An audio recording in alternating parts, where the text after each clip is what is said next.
Assalamualaikum warahmatullahi wabarakatuh. Berjumpa lagi dengan saya Willy Riyadi pada mata kuliah Komunikasi Data dan Jaringan untuk kelas 13 PS4 Program Studi Sistem Informasi Fakultas Ilmu Komputer Universitas Dinamika Bangsa. Oke, sebelum kita mulai pertemuan kita pada hari ini untuk pertemuan kelima, di sini silakan absensi dulu pada absensi perkuliahan per minggu. Dan untuk password absensinya kalian bisa lihat pada bagian deskripsi. Password ini hanya berlaku selama 1 minggu semenjak perkuliahan dimulai. Dan apabila lewat dari 1 minggu, maka Anda akan dianggap tidak hadir atau alpha. Dan maksimum alpha itu adalah 4 kali pertemuan. Kalau sudah masuk ke 5 kali pertemuan, maka Anda tidak dapat mengikuti ujian akhir semester. Oke, kita masuk ke pertemuan ke 5 hari ini. Kita akan membahas tentang kita masuk ke Ethernet pada pertemuan kelima hari ini. Yang pertama di sini kita akan membahas tentang sublayer pada Ethernet. Nanti major field dari Ethernet frame, nanti MAC address, nanti ada IRP di sini dan terakhir ada configuration-nya. Oke, kita masuk ke Ethernet. Apa itu Ethernet? Di sini adalah teknologi LAN yang paling banyak digunakan dan di sini beroperasi pada data link layer dan physical layer. Dan teknologi yang digunakan yaitu teknologi IEEE 802.2 dan 802.3 standarnya dan mendukung kecepatan transfer 110 hingga nanti 100.000 megabit per second atau 100 Gbps. Ethernet standar di sini ada menyediakan di sini atau dua layar, dua lapisan protokol dan satu layer untuk teknologi. Jadi dua layer ini dipisahkan nanti antara logical link control atau LLC dan MAC sublayer. Pada LLC atau MAC sublayer di sini nanti perbedaan utamanya di data link. Jadi MAC address paling bawah, LLC itu yang di atas. Dan ini standar 802 ini LLC dan 802.3 ini adalah di physical dan MAC address-nya. LLC di sini menghandle komunikasi antara layer atas dan layer bawah. Dan juga di sini mengambil protokol data pada jaringan dan menambahkan kontrol berupa informasi untuk membantu mengirimkan paket menuju ke alamat. Sedangkan MAC ini merupakan constitution. Di sini dasar dari sublayer yang di bawahnya dari data link layer. Dan di sini diimplementasikan oleh perangkat keras yang biasanya dioperasikan oleh NIC komputer. Ada kewajiban utamanya di sini ada dua. Yang pertama ada enkapsulasi data dan media access control. Untuk MAC sublayer di sini terbagi nanti atas data enkapsulasi ada frame delimiting, ada addressing atau pengalamatan dan error detection. Untuk media access control di sini mengontrol frame yang ditempatkan pada media atau keluar dari media tersebut dan terakhir ada media recovery.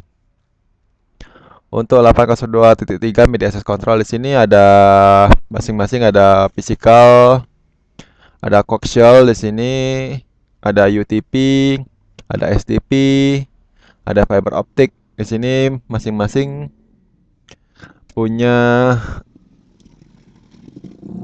perannya masing-masing di sini ya. Ada sub bagian. Jadi antara kabel satu dengan kabel lain itu berbeda fungsinya. Tapi mereka tetap masuk satu kesatuan dengan namanya bagian physical layer dan physical signal layer. Oke, untuk enkapsulasi data di sini frame tersebut disusun sebelum ditransmisikan dan frame tersebut di assembly, dilepas dan dipasang data dibongkar itu selama penerimaan dari frame.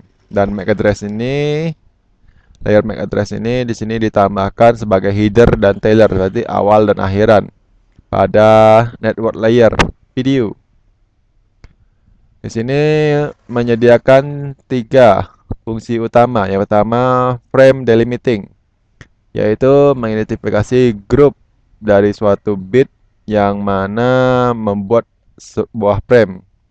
Jadi sinkronisasi antara penerimaan dan pengiriman berupa not-not di sini ya.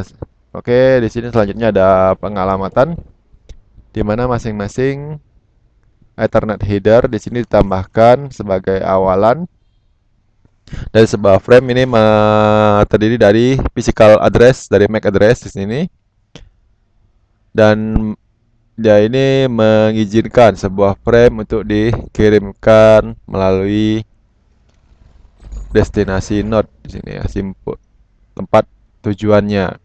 Yang terakhir ada error detection, di mana di sini Ethernet frame ini terdiri atas trailer dengan cyclic redundancy check atau CRC untuk mengecek setiap frame itu apakah akan terjadi error atau apakah terjadi korup dan sebagainya.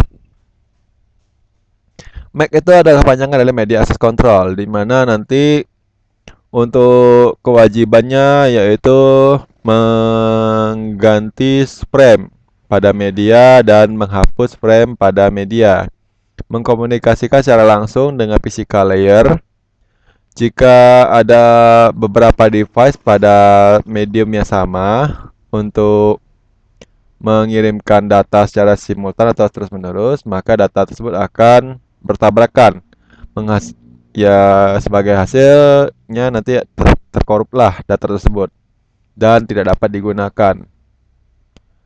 Dan di sini Ethernet menyediakan metode untuk mengontrol bagaimana bagian node tersebut berbagi akses melalui yang namanya CSMA, Carrier Sense Multiple Access Technology. Carrier Sense Multiple Access Technology di sini adalah proses di mana menggunakan deteksi pertama pada media yang membawa signal. Jika tidak ada signal yang dideteksi, maka perangkat tersebut mengirimkan data. Jadi kalau misalkan lagi nggak ada koneksi, dia mengirimkan. Tapi kalau ketika ada koneksi, dia tidak mengirimkan seperti itu. Jika ada dua device melakukan pengiriman pada saat yang sama, maka terjadi pertabrakan data atau collision di sini ya. Sehingga data tersebut itu tidak dapat digunakan atau rusak.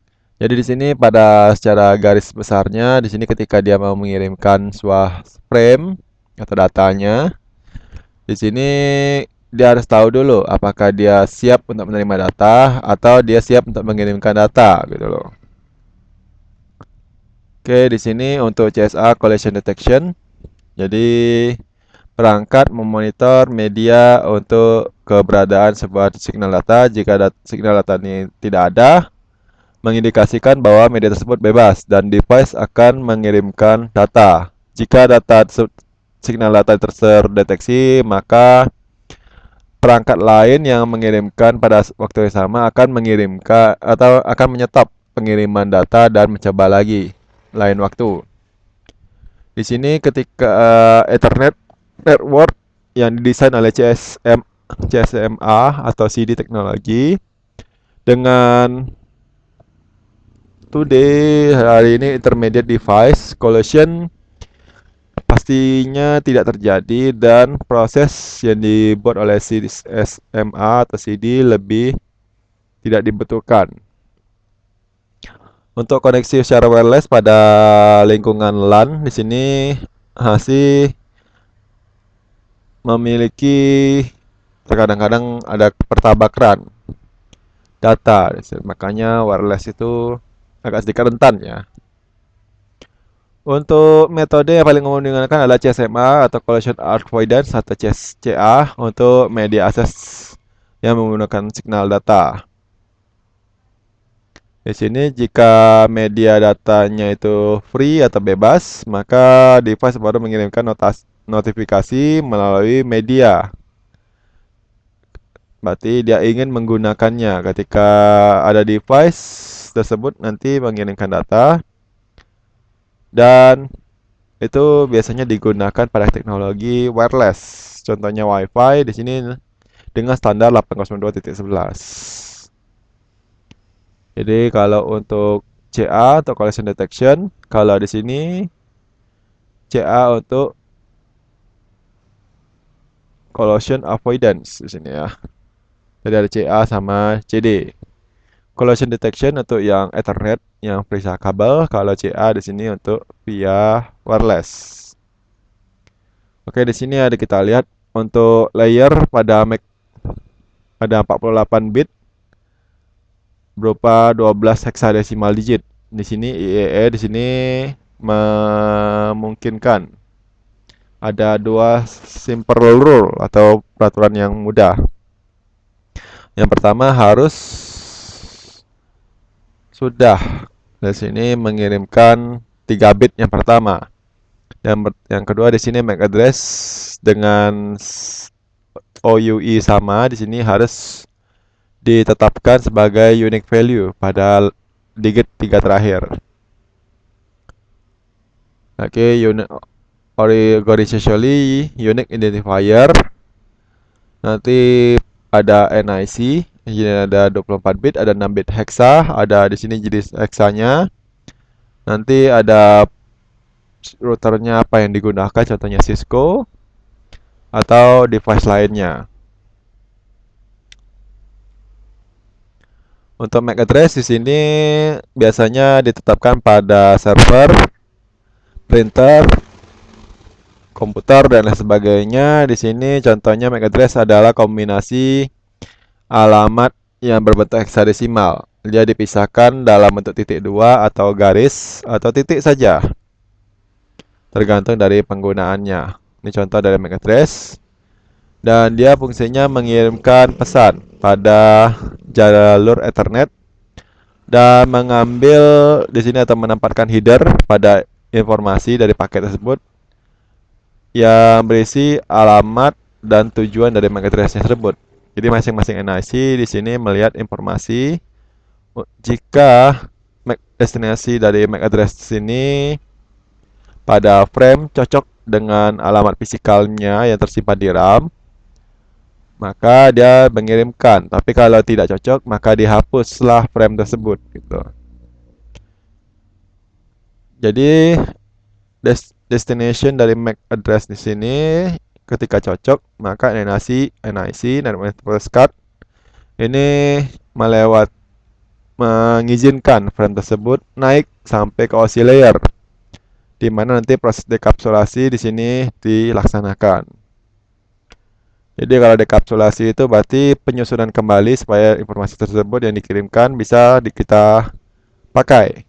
Sedangkan kalau enkapsulasi, jadi bagaimana data yang akan kita kirimkan itu dibuat dalam bentuk beberapa frame dan dikirimkan melalui jaringan. Jadi frame tersebut kemarin sudah kita ketahui berisi ada IP-nya, alamat MAC address-nya, ada datanya, ada bit check error, ada bit paritasnya dan sebagainya.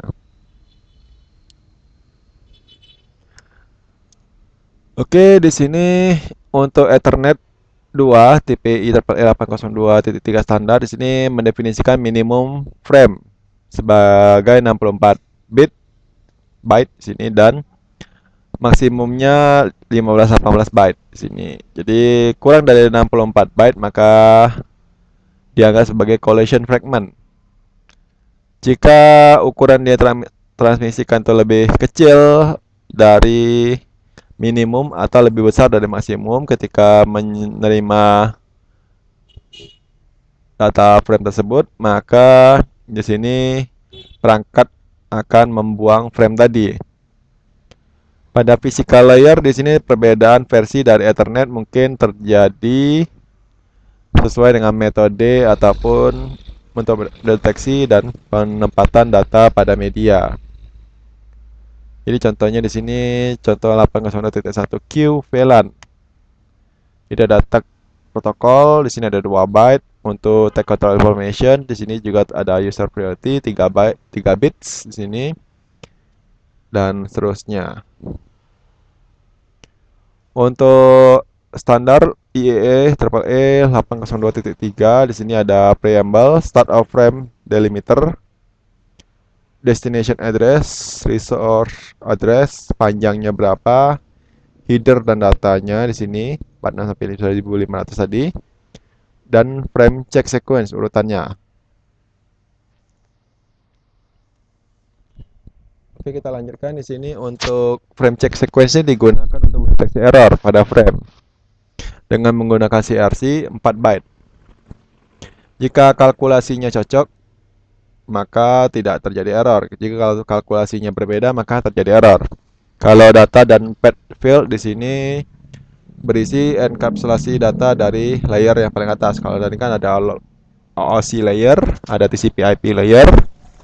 Di sini nanti melakukan enkapsulasinya di data dan path field. Ada panjang tipe data atau fieldnya di sini mendefinisikan jumlah yang pasti dari frame data yang dikirimkan. Gitu loh. Untuk preamble and start frame delimiter field list digunakan untuk sinkronisasi antara pengirim dan penerima. Jadi ini ada tabel konten dari desimal, biner, dan heksadesimal. Jadi ketika biner itu 0101, heksadesimal berarti dari 0 sampai 9, nanti A, B, C, D, E, F gitu seterusnya. Jadi contohnya kalau kita mengambil 255, ini sama dengan binarnya 11, satunya 8 kali, atau dalam heksadesimal sama dengan FF gitu ya.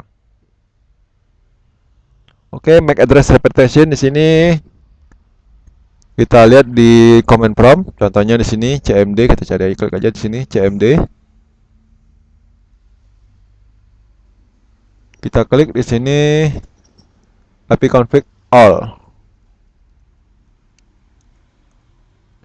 Ini adalah contoh MAC address yang ada di komputer saya.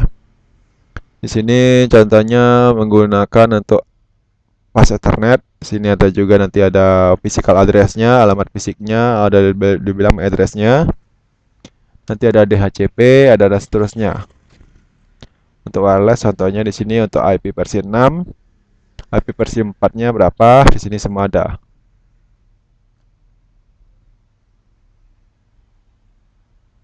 Oke, kita lanjutkan. Untuk jenis-jenis pengiriman nanti ada unicast untuk satu pengiriman ke satu alamat tujuan. Nanti ada broadcast ke semua. Nanti perbedaan utamanya di sini. Unicast ada alamat destinasinya, alamat sumbernya, alamat IP-nya, alamat ininya tujuan IP-nya di sini user data dan Taylor. Sedangkan kalau untuk broadcast makanya destinasinya ke FF semua atau 255 semua, boleh dibilang maka itu adalah alamat broadcast. Sedangkan kalau multicast itu boleh dibilang kita dimulai dari special value, dimulai dari 01/00/5E. Itu adalah multicast. Dan untuk multicast itu berarti alamat itunya 239, 255, 255, 255 atau 224.0.0.0.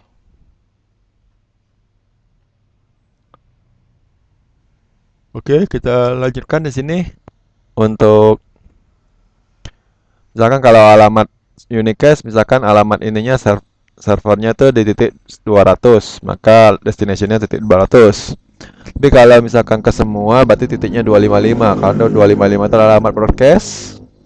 Sedangkan kalau satu ini alamat untuk network gitu.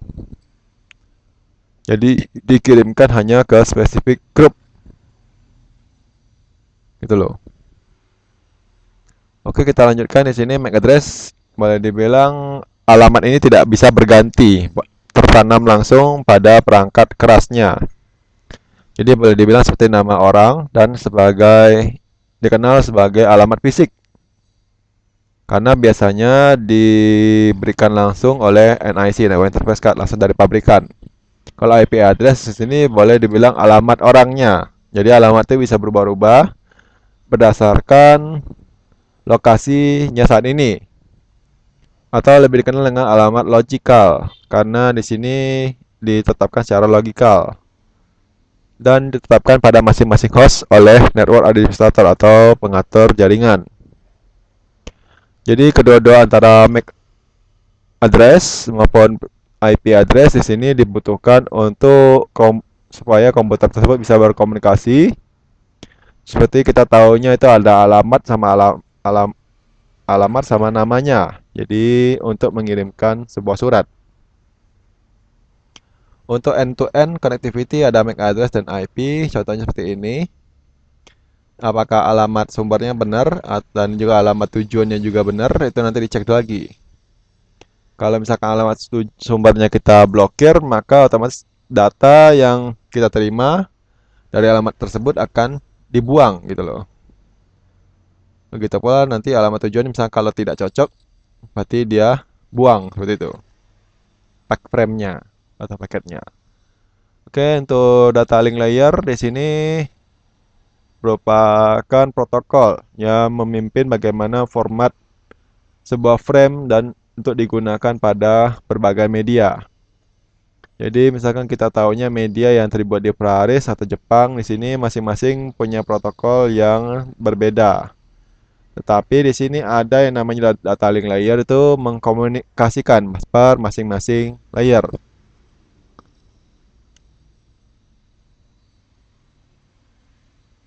Nah, address resolution protocol di sini tujuannya itu mengirimkan node yang dibutuhkan sebagaimana untuk mencari alamat MAC address-nya pada tujuan untuk melakukan yang namanya sambungan via Ethernet. Fungsi ARP ini Address Resolution Protocol. Di sini boleh dibilang menyediakan fungsi dasar. Yang pertama, melakukan resolve atau penyelesaian IP alamat versi 4 dan juga alamat MAC-nya dan mempertahankan pemetaan dari alamat tadi. Misalkan di sini mau mengirimkan data atau informasi ke 192.168.1.7, berarti ini tipe C, di mana alamat hostnya itu yang nomor 7. Tapi dia hanya punya IP address, tapi dia nggak tahu alamat MAC address-nya. Maka dari itu di sini untuk ARP dia akan melakukan yang namanya request gitu loh. Dari alamat tujuan tadi 1.7 itu berapa sih alamat MAC-nya gitu loh. Kalau sudah dapat baru disimpan ke dalam namanya ARP table.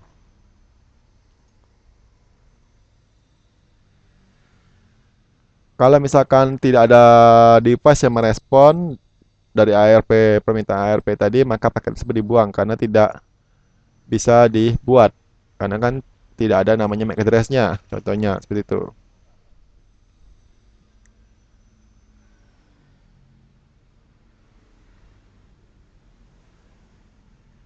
Contoh seperti ini, misalkan host.a rp cache. Jadi host A di sini alamat IP-nya sudah tahu, ini alamat ini MAC address-nya. Jadi misalkan host A untuk mengirimkan data ke alamat IP 10.03 di sini yang host C, tapi tidak tahu untuk mengirimkan itunya berapa gitu kan. Via RP yang gimana. Makanya di sini kalau yang untuk lokal dia tidak perlu ARP. Tapi kalau yang di sini untuk makanya dia melakukan broadcast dulu ke semua untuk mencari alamat MAC address dari 10.10.0.3. Karena yang pertama dia nggak tahu alamat MAC address-nya, dia minta dulu. Nanti yang responden penerima alamat IP-nya yang 7, misalkan 10.0.10.0.3, dia akan membalas. Ketika sudah dapat, C ini memberikan alamat MAC address-nya. Dan dimasukkanlah di sini alamatnya 10.10.0.3, MAC address-nya berapa. di ARP cache-nya. Baru meneruskan data tersebut melalui MAC address. Jika alamat IP versi 4 dari sumber pada local area network, maka frame tersebut akan menggunakan MAC address dari device yang sama dengan alamat dari MAC address tujuan. Jika destinasi dari IP versi 4 ini tidak pada local network, maka pengirim menggunakan ARP proses untuk menentukan alamat MAC address untuk router interface sebagai gateway. Jadi alamat routernya itu sebagai gateway atau gerbang. Jika pada event bahwa gateway itu yang sudah kita masukkan tadi itu tidak ada di table, maka ARP meminta untuk menerima MAC address yang terdaftar bagaimana pada IP di router interface tersebut gitu loh.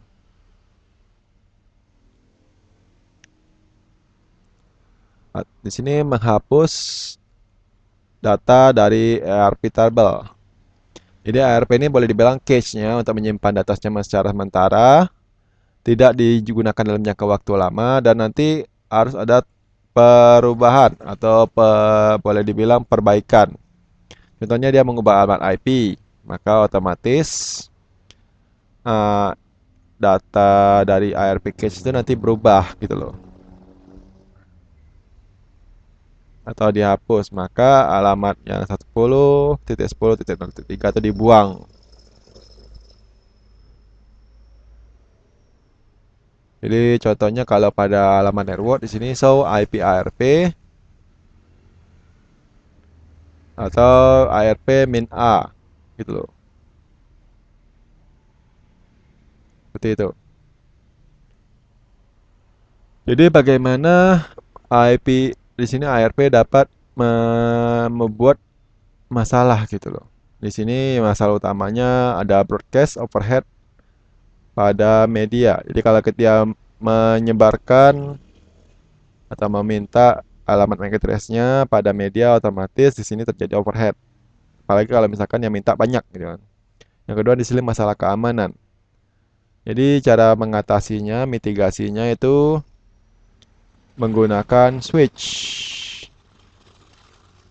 Jadi untuk masing-masing komputer punya untuk collision domain. Makanya penggunaan switch itu lebih baik daripada penggunaan hub. Switch itu dia mempunyai jalur untuk masing-masing penghubung. Sedangkan kalau hub itu untuk semua, satu jalur untuk semua. Perbedaan itu utamanya di situ. Jadi switch ini menghubungkan beberapa end device, contohnya PC atau laptop ataupun printer di sini ke dalam central intermediate, berarti yang terpusat. Jadi ini perangkat yang terpusat untuk melakukan koneksi jaringan, melaksanakan switching atau pergantian jalur dan penfilteran berdasarkan alamat MAC address-nya. Membangun sebuah MAC address table di sini yang digunakan untuk melanjutkan frame-nya tadi ya. Yang di sini bergantung pada routernya untuk melewatkan data antara IP dan subnetwork. Contohnya di sini MAC address table ada sebuah switch. Di sini switch menerima broadcast dari PC1 pada port 1 dan selanjutnya switch itu memasukkan alamat sumber dari MAC address dan switch tersebut yang menerima frame tersebut pada address alamat tabelnya di sini. Karena alamat destinasinya merupakan broadcast, maka switch itu membanjiri frame pada semua port kecuali port yang sebagai penerima frame. Selanjutnya di sini destinasi itu device tujuan membalas ke broadcast tadi dengan unicast ke PC1 tadi. Selanjutnya switch ini masuk ke dalam sumber MAC address dari PC 2, sumber dari MAC address-nya. Dan di sini penggunaan port pada switch di sini dapat menerima frame berupa alamat MAC address-nya berapa gitu kan. Dan terakhir di sini switch dapat melanjutkan pengiriman frame antara resource dan destination tanpa membanjiri jalur yang ada. Karena dia langsung spesifik ke tempat tujuan, jadi tidak langsung membanjiri ke semuanya. Jadi pengguna switch akan lebih baik. Untuk duplex ada full duplex di sini. Kalau duplex ini hanya satu-satu. Jadi satu ngirim, nanti kalau sudah selesai baru nerima. Unidirectional, jadi cuma satu arah. Sedangkan kalau switch itu adalah full duplex, point to point. Jadi perbedaan antara hub sama switch ini yang pertama, hub itu half duplex, kalau switch itu full duplex. Jadi hub cuma bisa satu arah, sedangkan kalau switch itu bisa multiple arah, bisa terima, bisa ngirim. Kalau hub ini bisa terjadi lebih rentan untuk collision atau pertabrakan data. Kalau untuk switch ini lebih bebas dari collision karena dia ada jalur tersendiri gitu loh.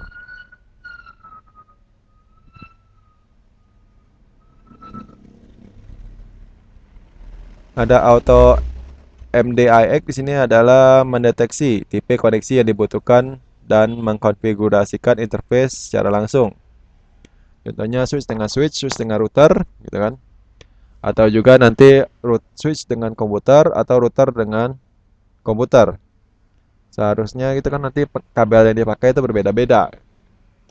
Jadi store and forward di sini switch ini menerima seluruh frame dan komputer dari si RC. Jika si RC-nya sini valid, maka switch itu akan melihat alamat tujuan yang mendestinasikan atau menentukan interface untuk keluarnya. Lalu frame yang nanti akan dikirimkan itu dilanjutkan lewat port yang sudah ditentukan tadi. Untuk switching di sini ada terbagi dua. Yang pertama switching cut through. Yang pertama ada varian yang pertama fast forward.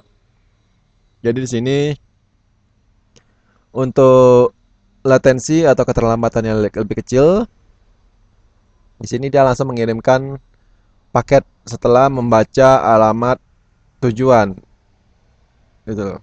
Dan kedua di sini fragment free switching di sini dia menyimpan 64 byte dari frame awal sebelum dilanjutkan. Jadi di sini paling sering kalau misalkan terjadi error pada jaringan dan juga pertabakan selama 64 byte layar pertama.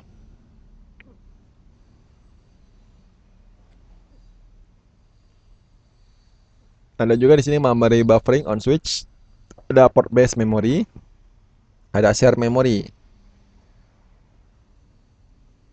Ada juga di sini untuk PoE, Power over Ethernet, berarti kita bisa menggunakan Ethernet itu sebagai untuk data sekaligus untuk powernya atau untuk sumber daya jatuh dayanya.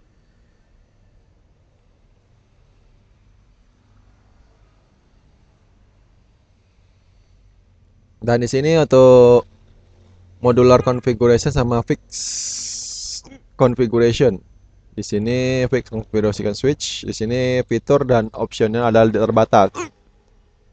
Yang biasanya ada pada switch tersebut atau modular configuration switch ini berarti sasis di sini bisa dibongkar-bongkar sesuai dengan kebutuhan. Atau yang ketiga di sini ada stackable configuration switch, berarti switch ini ditumpuk-tumpuk gitu loh. Seperti ini bisa juga.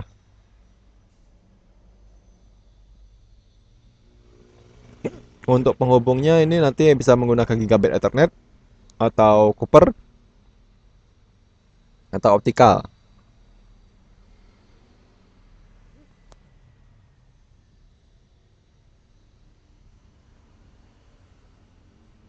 Di sini perbedaan antara layer 2 switching sama layer 3 switch, di mana nanti switchnya ini sekaligus berfungsi sebagai router.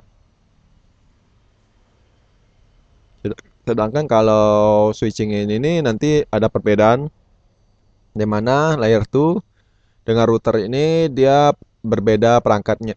Sedangkan kalau layer 2 switching ini sini berarti langsung bersatu dengan routernya.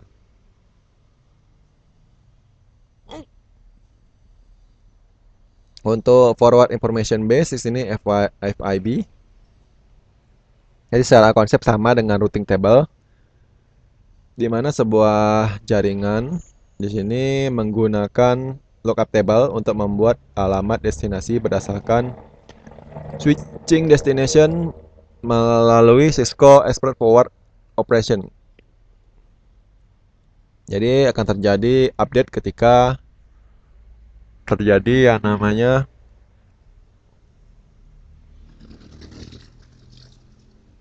penghubung ya semua rute pada waktu ke waktu. Ini contohnya seperti Cisco Express Forwarding. Jadi routing table-nya seperti apa dan ada sesi table-nya seperti apa di sini dimasukkan semua. Jadi saling update satu sama lain. Ada tipe major utama dari 3 layer interface. Pertama switch virtual interface. Jadi itu bisa menggunakan namanya virtual local area network. Ada juga routed port di sini. Physical port pada layer 3 di sini dikonfigurasikan sebagai router port. Dan di sini sebagai no switch port interface. Ada juga di sini layer 3 ada Ethernet channel. Jadi logical interface pada Cisco device yang terhubung dengan banyak sekali port yang terroute. Jadi di sini no switch port contohnya IP address ini no shut n. Jadi di sini apa Ethernet untuk IP-nya di sini untuk IP protokol ini up semuanya. Berarti no switch port. Penggunaan switch port.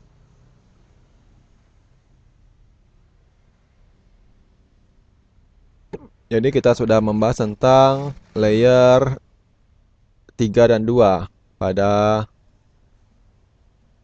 jaringan yang nanti berhubungan dengan perangkat. Oke, kita lanjut ke Cisco Packet Tracer. Kemarin kita sudah membuat namanya untuk perangkat. Nanti kita buat lagi, satu lagi. Contohnya ini. Jadi kalau kita mau konfigurasikan switch, contohnya seperti ini. Misalkan di sini Kobar, router Kobar. Misalkan di sini, misalkan router Teho untuk kampus kita. Atau lagi mungkin router apa lagi, misalkan Muara Bungo misalkan ya. Contohnya di sini. Jadi penghubungnya seperti apa? Di sini kita bisa klik. Dan untuk kalau misalkan ada yang kosong, kita matikan dulu. Jadi kita ambil HWC2T untuk yang namanya serial. Kalau satu lagi untuk 4 ESW itu adalah port Ethernet. Ini port Ethernet, satu lagi untuk port serial itu aja. Itu bisa kita hidupkan lagi. Begitu pula yang ini. Jadi untuk ada port serial. Kalau ini kan power on, berarti harus matikan dulu gitu kan. Berarti 2T sama ESW. Baru hidupkan. Begitu pula yang ini. Matikan. HWC2T sama ESW. Baru hidupkan. Tunggu sampai dia selesai melakukan decompressing. Contohnya di sini kita terhubung langsung dengan misalkan sini ada server, contohnya di Teho. Dan nanti ada PC misalkan, di sini juga ada untuk PC, laptop, misalkan di sini. Satu lagi, misalkan ini PC sama laptop, gitu. Kita bisa langsung koneksikan. Jadi kalau mau cara cepat,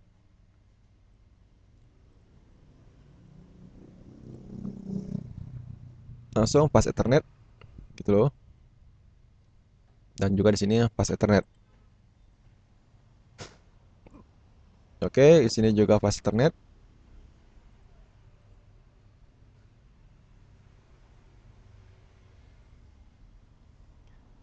Kalau mau cara cepat pakai ini aja langsung klik ke sini langsung sini gitu kan atau sini langsung klik. Nah, ini juga cara cepat. Dan di sini untuk penghubungnya kita menggunakan serial DCE bisa atau DTE serial 3.0 di sini. Dan juga di sini kita misalkan gunakan 031 seperti ini.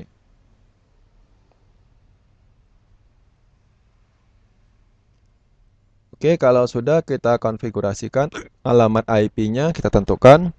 Contohnya di sini kita berikan perintah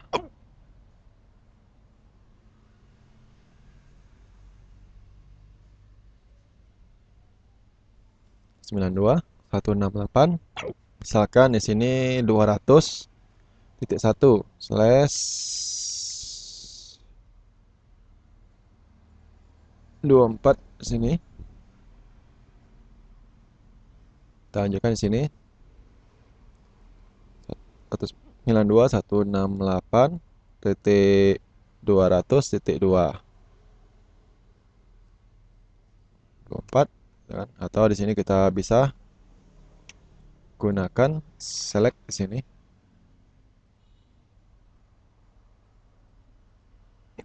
Nah, atau kita bisa juga tambahkan di sini tambah lagi 192 1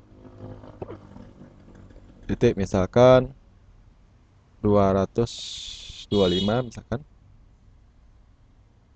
slash 24 atau di sini kita juga bisa masuk tanggal lagi 192.168 titik 225 slash 24 dan dimana di sini tambahkan titik 1 yang ini untuk titik 2 nya. Oke, yang pertama kita cara paling cepat di sini kita enterkan no to enable with set n configuration terminal. Langsung kita masukkan di sini enable secret, tekan misalkan Cisco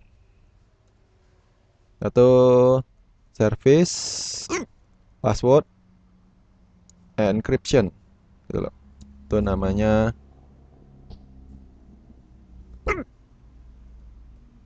service password encryption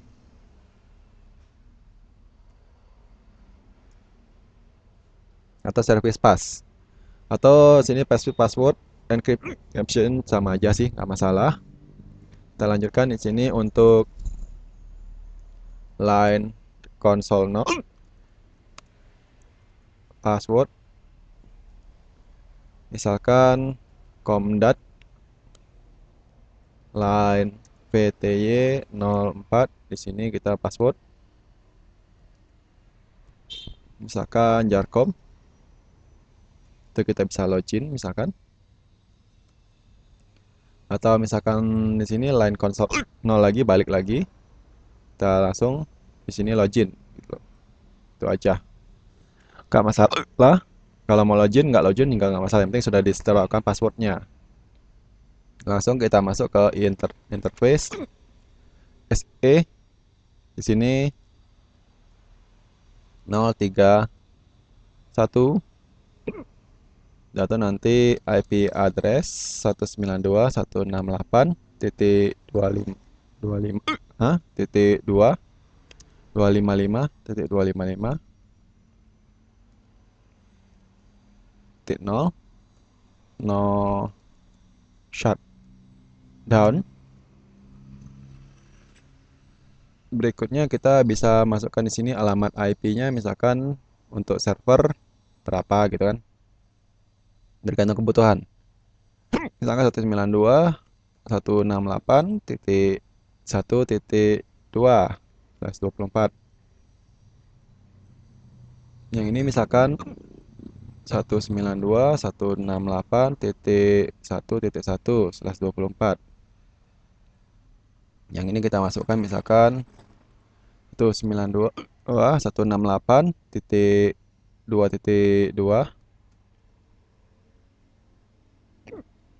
Yang ini kita masukkan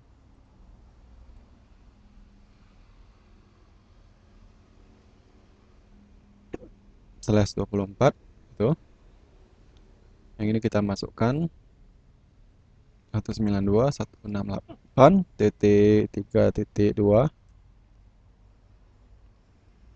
Ini kita masukkan contohnya 192.168.3.1/24. Contoh ya. Oke, kita lanjutkan di sini untuk perintah selanjutnya. Kita akan konfigurasi untuk line fast Ethernet. Berarti interface FA 0/1. Oke, kita masukkan IP address di sini 92.168.1. titik misalkan 10 gitu ya. Langsung no shot. Begitu pula untuk yang ini interface 00, berarti satu titik berapa, misalkan 20.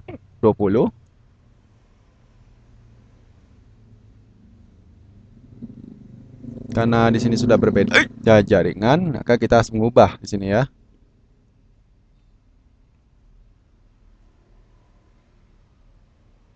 Di sini misalkan 21 itu bisa gitu loh. Karena kalau router kan berbeda fungsinya dengan switch. Karena switch ini satu jaringan, kalau router sudah berbeda jaringan gitu loh. Berarti 192.168.2.10 itu bisa. No shot sama. Gitu pula di sini.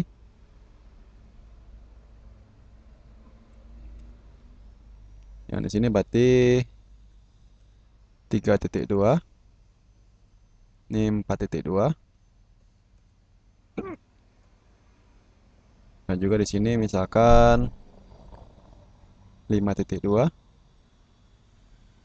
6.2.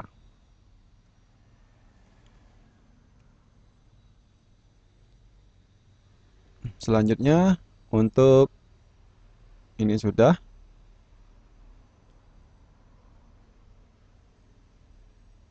Kita bisa Ctrl Z, copy, run, start. Selanjutnya kalau misalkan kita mau konfigurasi terminal untuk misalkan kita mau mengatur alamat,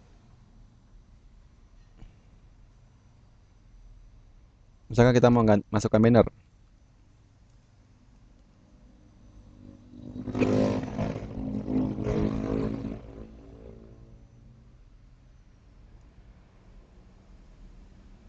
Di sini kita masukkan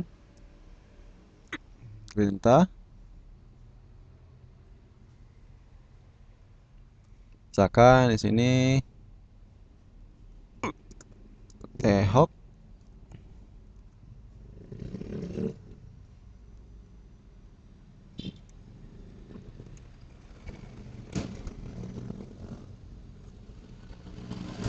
Untuk kita berikan perintah seperti ini. Itu bisa. Dan dia akan nanti muncul di banner utamanya. Misalkan kalau kita mau ngatur apa lagi, nanti ya. Ini sudah cukup dulu. Kita lanjutkan di sini. Ini adalah no enable konfigurasi terminal. Oh, di sini kita masukkan NASQL Di sini Cisco, misalkan service password misalkan atau line console 0. Ini kenapa bisa disikat-sikat? Karena router Cisco ini bisa kalau singkatan itu yang penting jangan ambigu, dia bisa gimana kalau misalkan N itu enable, kalau untuk F nih berarti configuration terminal, N nih berarti enable secret, atau di sini service password encryption pakai dash gitu kan, atau line con atau console. Di sini misalkan jarcom login atau line PTY untuk telnet. Di sini password comdat login. Jadi di sini masuk di bagian interface di sini 0/3/1. IP address di sini 192.168.200.2 255.255.0 no shot. Jangan lupa di sini clock rate. Clock misalkan 240.000 gitu loh. Bisa.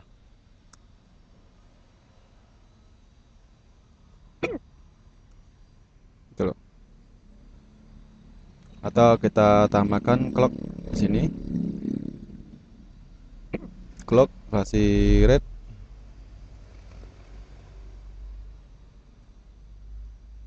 kasih berapa misalkan. Ini ada pilihannya gitu kan. Kalau yang mau aman gitu berarti misalkan itu 256 atau 500.000 gitu ya. Itu no shut. Itu ada pilihannya. Shutdown. Selanjutnya untuk interface F01. Interface F01 di sini berarti alamat IP-nya 168.3.10. No shut. Yang berikutnya di sini interface 00 alamat IP 4.10 misalkan. No shut. Selanjutnya gitu. Kalau kita mau masukkan berarti banner mod DC misalkan itu bisa bisa atau mod gitu juga bisa kita enterkan.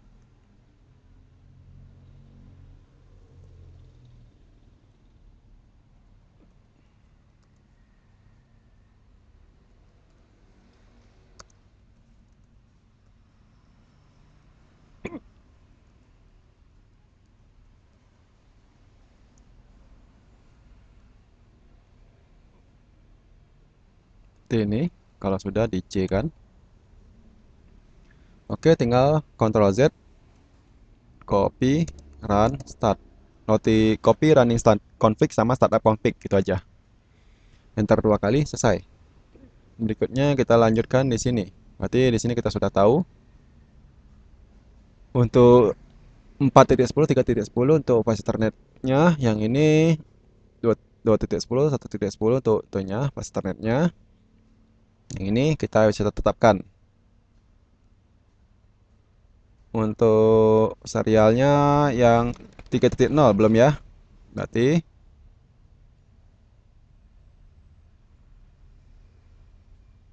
kalau misalkan kita mau mengubah alam IP bisa gimana? Kita masukkan aja lagi di sini konfigurasi terminal. Masuk ke misalkan yang ini kita internet berapa? Kita pilih dulu. Kita lihat di sini. Ini alamat itunya berapa sih? Ada SE031 gitu kan. Kita lihat di sini 031 enggak? Kalau salah berarti yang ke sini 031.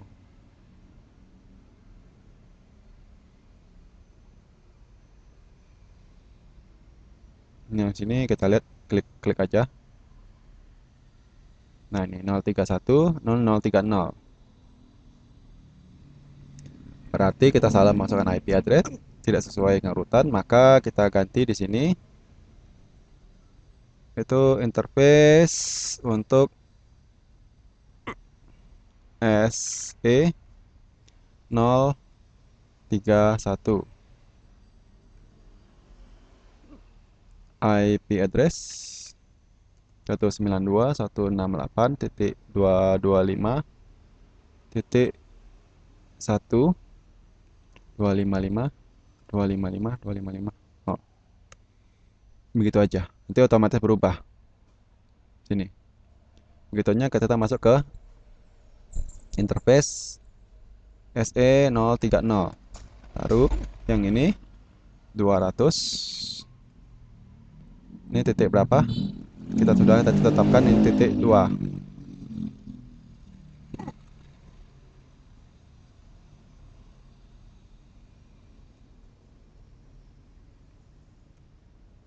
No shot. Mengapa kita tidak menerapkan clock rate? Karena clock rate-nya itu di sini, di Muara Bungo gitu ya.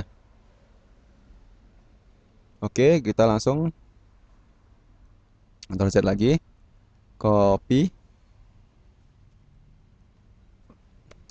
run, start. Oke, ini sudah. Berarti sudah terkoneksi ya di sini. Tuh, kita lanjutkan di sini. No, and conf t. Di sini kita lanjutkan. Enasik Cisco misalkan, service pas gitu kan, bisa juga.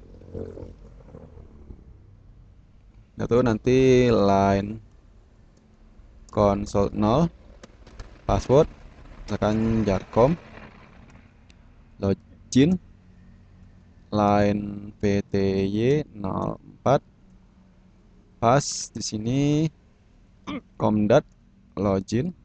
Nah, ini dia. Langsung kita interface SE 0/30. IP address 192.168.255.255.255.255.0. Clock rate 500.000. Tadi contohnya sama. Atau nanti no shot. Begitu pula nanti kita masuk ke F pas Ethernet, berarti FA01 gitu kan. Berarti di sini kita masukkan IP address-nya 192.168.5.10. No shot. Gitu pula ini untuk interface 00. Terus 192.168.6.10. No shot. Itu. Nah, sudah. Banner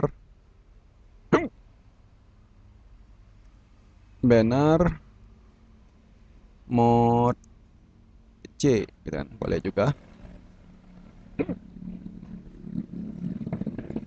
Kita perintahkan di sini.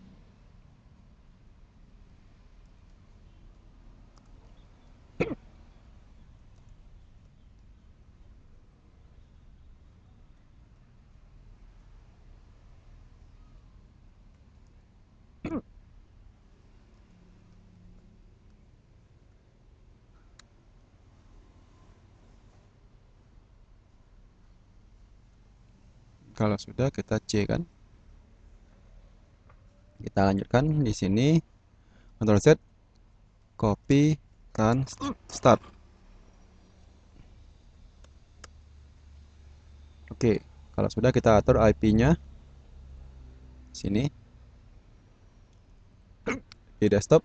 Berarti di sini 192.168.6.2. Default gateway-nya jangan lupa tadi kita 192.168.6.10.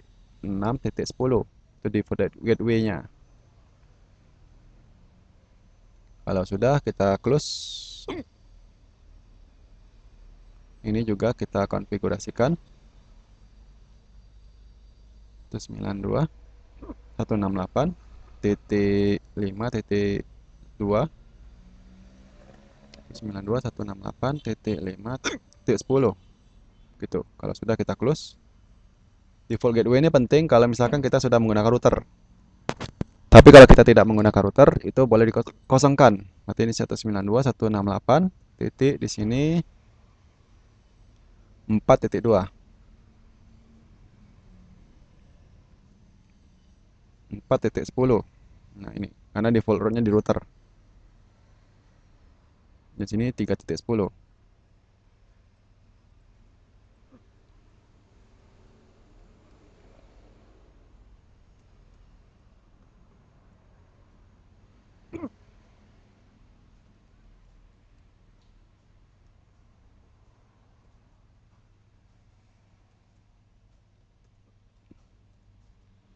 Oke, kalau sudah, kita close.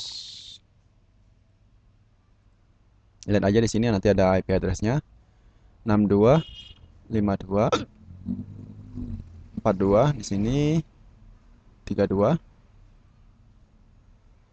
untuk IP configuration.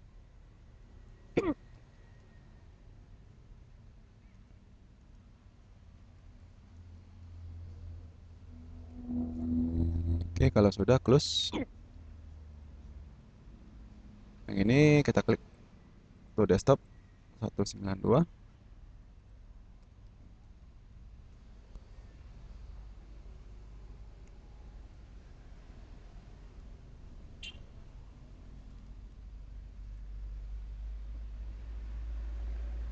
Titik 1.10 gitu.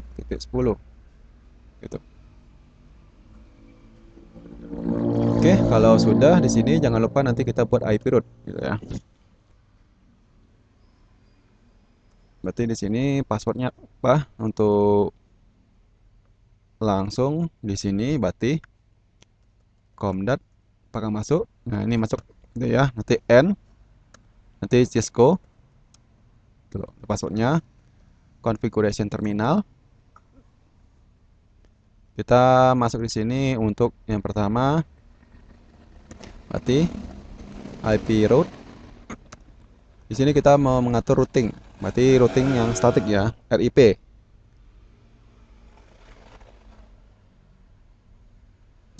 Nanti ada routing RIP untuk yang dinamis, ada EIGRP, ada DH itu. Macam-macam sih kalau untuk routing dinamis, tapi kalau IP root di sini untuk routing statis di mana kita sudah tahu. Kalau routing dinamis nanti kalau misalkan kita sudah ada banyak sekali yang router yang terhubung, kita gunakan routing dinamis. Di sini kita gunakan routing statis di mana nanti kita harus tahu untuk next hop-nya. Alamat network dari masing-masing jaringan yang di sebelah kita. Yang kita tahu ini 192.168.6.0 di sini 255.255.255.0 lewat mana gitu kan. Karena kita di sini pasti lewatnya 192.168.225.1 karena next hop-nya kita lewat sini. Jadi kalau untuk mengakses sini lewat sini dulu gitu loh ke 1. Sudah next gitu. Kalau selanjutnya di sini 50 gitu kan. 50 tuh lewat sama juga. Begitu pula yang sebelah sini kita daftarkan juga untuk yang 4.0.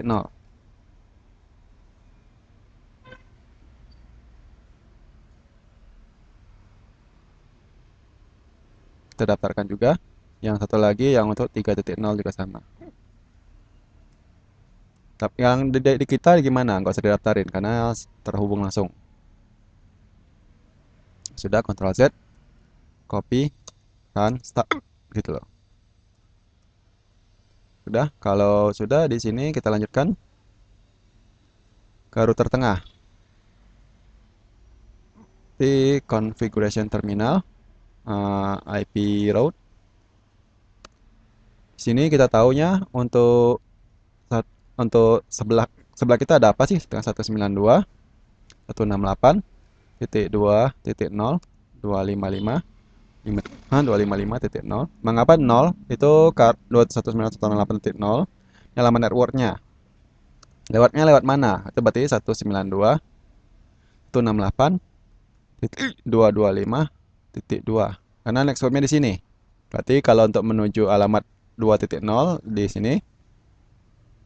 Jadi kalau untuk tipe C yang 192.168 itu ada 1.2 itu merupakan alamat network. 2.2-nya ini belakang sekali ini adalah host gitu loh. Jadi dari alamat networknya kita menuju lewat mana di routernya? Berarti lewat 192. Berikutnya di sini 1.0 itu lewat 2 juga. Selanjutnya yang ke sebelah kiri. Itu berarti lewat mana? 50 itu lewat yang di sini dong. Berarti 192.168.200.1. Begitu pula yang ini 6.0 lewatnya 1. Itu. Kalau sudah Ctrl Z, copy, run, start. Itu aja. Kita lanjutkan di sini untuk konfigurasi terminal. Berarti IP route untuk yang selanjutnya kita daftarin yang sebelah sini semua ya. Berarti 192.168.1.0.255.255.255.0. Lewatnya lewat mana? Lewatnya di sini. Berarti 192.168.200.2. Begitu pula yang 2.0. Kalau ya 3 sama 4 juga sama lewatnya karena dia yang paling pojok. Jadi lewatnya sama. 3.0 dan 4.0 sama lewatnya. Nah, sudah di sini copy, run, start.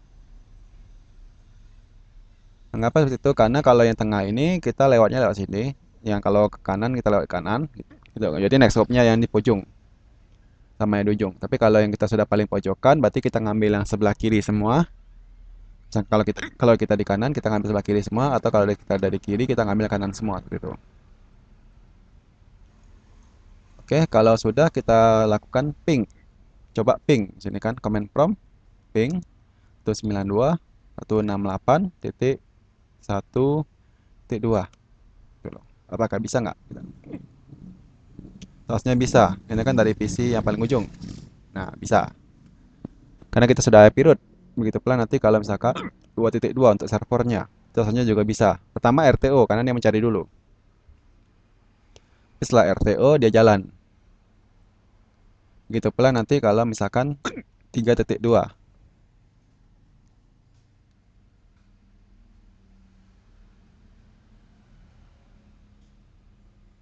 Begitu pula yang 4.2 yang sebelahnya.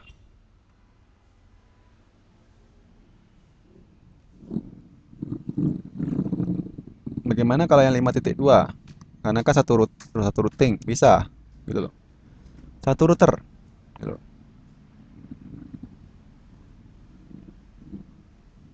Kan gitu. Oke. Jadi prinsipnya seperti itu. Jadi kalau misalkan dari server juga dari PC jam sini juga bisa kalau ngeping. Ping 192.168.6.2 misalkan.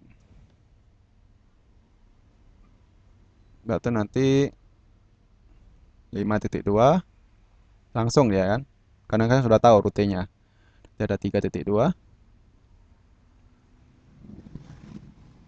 dan 1.2 gitu kan. Tuh. Dan 2.2-nya belum. Nah, ini dia. 6. Oke. Ini berarti sudah terhubung semua, berarti sudah berfungsi dengan baik jaringan kita. Nanti minggu depan kita akan masuk IP DHCP, pemberian DHCP gitu kan, DHCP server. Jadi di sini kalau misalkan DHCP-nya versi server. Di sini service kita masuk di desktop DHCP. Untuk di servernya memang benar-benar di server, bukan router. Kita lihat di sini untuk service masuk ke DHCP. Oke, di sini ada service-nya di on kan. Full name misalkan nama pool misalkan. Default gateway-nya berarti itu nggak bisa kita tetapkan. Karena kan kalau ini kalau satu jaringan bisa, tapi kalau sudah beda jaringan itu nggak bisa. Makanya di sini kita nggak bisa untuk DHCP. Tapi kalau DHCP ini digunakan untuk satu jaringan saja, makanya kita matikan aja.